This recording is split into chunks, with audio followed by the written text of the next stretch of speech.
Usap-usapan ngayon ang posibilidad na magkaroon ng bagong tahanan ng It's Showtime, kasunod ng mga pagbabagong inaasahan sa ABS-CBN compound.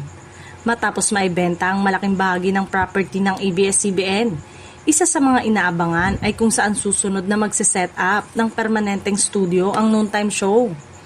Nauna nang nabanggit ni Vice Ganda sa programa na darating ang panahong aalis sila sa kasalukuyang studio at lilipat sa ibang gusali. Dahil dito, mabilis na naging paksa sa social media kung saan nga ba maaaring dalhin ang bagong studio ng It's Showtime.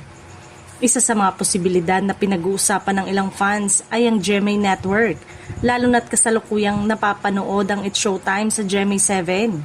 Dahil sa patuloy na partnership ng dalawang network, hindi malayong maisip ng viewers na maaari ring magkaroon ng mas malaking papel ang Kapuso Network pagdating sa magiging bagong tahanan ng programa. Lalong nadagdagan ng espekulasyon dahil sa nagbabalik na Gandang Gabi Vice ni Vice Ganda ay naiugnay din sa GMA bilang bahagi ng patuloy na collaboration ng Kapamilya at Kapuso.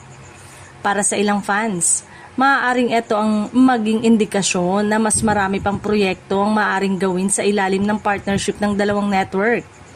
Kaya naman abangan kung saan nga ba magiging bagong tahanan ng It's Showtime.